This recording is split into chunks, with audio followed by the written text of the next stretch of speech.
What's going on, guys? Welcome back to WWE Network and Chill, where I, Graham G.S. Matthews, break down all the original content I watch on the WWE Network and on Peacock. And today we're talking the November 4th, 2024 edition of Raw Talk. Megan Morant and Sam Roberts in the studio, opening up the episode, replaying the ending to the show, with Damian Priest becoming the new #1 contender to the World Heavyweight Championship in that fatal four-way match. Chaos ensuing with Bronson Reed showing up, attacking Seth Rollins, Sheamus, Rollins, and Priest. Dominic Mysterio nearly winning, Priest winning instead. Pretty good matchup. We hear from Bronson Reed immediately afterward with Kathy Kelly. And he says that Seth Rollins has no respect for him because Kathy Kelly had brought up how Rollins was showing respect to Reed and how could you do such a thing after he showed respect to you following your match at Crown Jewel. Reed says, Rollins has no respect for me. And he cannot dictate where my violence will happen, where it's going to happen, who it's going to happen on, blah, blah, blah. And the next time he sees him, he says it's on site with Seth Rollins, that he wants to rid the main event scene of Seth freaking Rollins.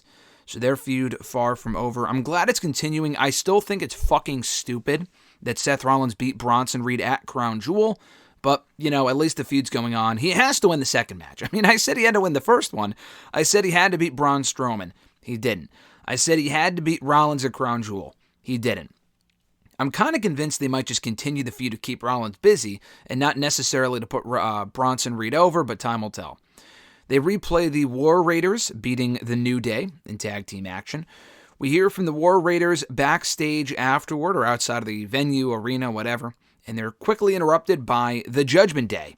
And J.D. McDonough says that he calls the Raiders the Vikings. Oh, I thought you guys were Vikings, blah, blah, blah. And Eric says, oh, we haven't heard that before.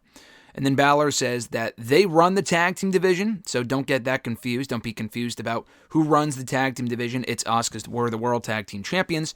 And as they walk off, Ivor says that they're just upset that Dominic Mysterio can do everything that Balor cannot. And then they get in each other's face and attempt to brawl, and people break it up, blah, blah, blah. We then see Karrion Kross threatening Adam Pearce backstage about hurting The Miz. He says, I don't know where The Miz is, but when I see him, I want a piece of him. I'm going to kill the guy. If he's not already dead, I want to kill him myself. So everyone wants a piece of The Miz, whether it's R-Truth or the Wyatt Six or the Final Testament, and they walk off. In the background, you actually see Kofi and Xavier arguing. We don't hear what they're arguing over, but they probably argue over the miscommunication during their match against the War Raiders on Raw. So that was an interesting little tidbit there in the background. And the segment continues. Bron Breakker shows up, the new Intercontinental Champion, who was on Raw Talk last week, but not on Raw, despite being advertised. And he was also, I completely forgot, not on Raw this week either. This was a segment that should have aired on the show. Maybe it did and I missed it. I don't think it did. So that's 2 weeks now that Bron Breakker has been relegated to Raw Talk and not Raw itself. But he simply just says that, I want to know who's next for my Intercontinental Championship. Adam Pearce says that he's working on that. He's working on options for challengers. And then Reed says, or not Reed, I'm thinking fucking Bronson Reed. We're talking Bron Breakker, two different Brons here. Bronson, anyway. So he says that he vows to beat Sheamus for the WWE Speed Championship. I don't think Sheamus is the champion. I think he's just in a tournament or whatever. I don't fucking know. Maybe it's a #1 contenders match. I don't watch Speed. I don't care about Speed. So I don't know. He just says that he's going to beat Sheamus and become champion. So that was that. We then see Kathy Kelly backstage with Damage Control's IYO SKY and Kairi Sane congratulating IYO on becoming the #1 contender to the WWE Women's World Championship. And IYO says, I'll beat Liv Morgan for the championship. I'll become Women's World Champion, blah, blah, blah. She's then interrupted by Lyra Valkyria, who IYO eliminated from the Battle Royal to become the #1 contender on Monday night. And she simply says, when you become champion, I will see you in the ring again.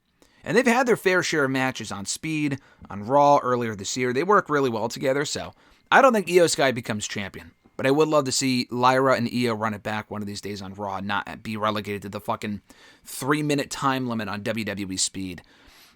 We then see a promo. There's a lot of fucking back-to-back promos here, not a lot of replays, which I enjoy. But they did replay Dragon Lee beating Chad Gable. They replayed the Battle Royal. I forgot to mention that earlier. But they also show a promo from Bianca Belair and Jade Cargill, the WWE Women's Tag Team Champions. And they're not being interviewed. It almost looked like a video package, but they cut it up to include here on Raw Talk. It was kind of confusing. But they were already on Raw, so this probably, if it was a 3-hour show, would have aired later in the night. but they simply just challenged Liv Morgan and Raquel Rodriguez to a match next week, and not just to a match next week on Raw, but a match for the WWE Women's World Tag Team titles. So that's happening next week on Raw, apparently. They replay the Sami Zayn and Usos segment from Raw. We hear from the Usos backstage afterward with Kathy Kelly. Jay says that he doesn't know what to make of what happened on Raw and the interaction with Sami and Jimmy Uso.